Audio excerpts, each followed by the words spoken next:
Since fighting erupted in Sudan almost a month ago, ceasefires have come and gone with no appreciable reduction in fighting. Violence has left the air in the capital thick with dust and smoke. Food and water shortages have resulted in looting and attacks on civilians by armed groups in search of provisions. The former strongman head of state, who is wanted by the International Criminal Court for crimes against humanity, has escaped from prison. The borders are overwhelmed with people trying to escape. Hundreds have been killed, thousands injured, and hundreds of thousands displaced. One American doctor staying to help treat the wounded was surrounded by a group of men and stabbed to death in front of his family. Sudan is not only descending into violent chaos, it is on the brink of a full-scale, zero-sum civil war. And the last civil war went on for more than 2 decades. So I want to thank our witnesses for joining us today to discuss how we respond to the conflict in Sudan. I welcome the long overdue executive order issued last week with respect to Sudan, and we are all grateful to those who planned and carried out the nighttime rescue operation to evacuate more than 70 people working at our embassy, including Ambassador Godfrey. Thankfully, all U.S. government personnel escaped unharmed. However, thousands of private American citizens were left to fend for themselves when the violence broke out, to say nothing of millions of Sudanese who now understandably feel abandoned by the international community. I won't sit here and put the blame on the State Department or the administration for a foreign policy failure that has been many years in the making. The failed negotiations on the transition to democracy were supported not only by us, but by the African Union, Gulf states, and the United Nations. Numerous attempts to broker a ceasefire have failed, and the international community has yet to mount a robust humanitarian response. But let's be clear, U.S. policy fell short of the challenge. We refused to call a coup after the Sudanese military takeover in 2021. Instead of imposing sanctions, we put the democratic aspirations of millions of Sudanese in the hands of generals despite evidence of their complicity in and responsibility for gross violations of human rights and significant public corruption.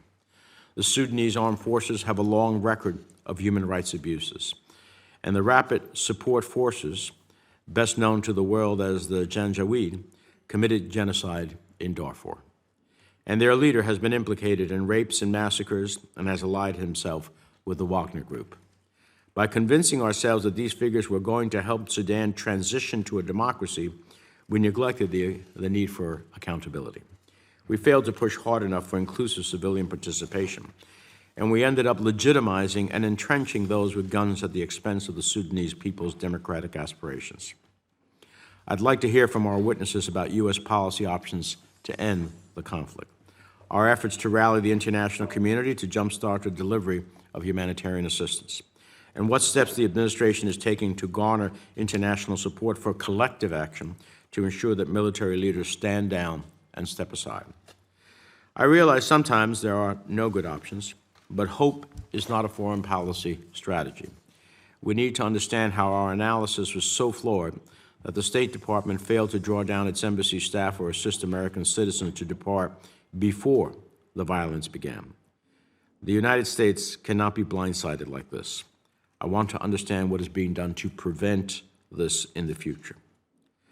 Now, I realize that if the views of some ends up being the reality, our ability to predict and prepare for situations like we're seeing in Sudan will be dramatically affected because of the potential cuts that are being talked about in discretionary domestic spending. Well, everything we do at the State Department is domestic discretionary spending.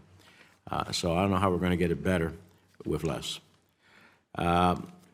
Under Secretary Nuland, I'd like to hear a clear articulation of our short, medium, and long-term goals in Sudan and the Horn of Africa, as well as the administration's strategy for achieving them now that we have no diplomatic presence on the ground in Sudan. Ms. Charles, given the emerging humanitarian catastrophe, we need a plan to deliver assistance as quickly as possible to the people of Sudan, to empower civil society voices advocating against all odds and at great personal cost for democracy.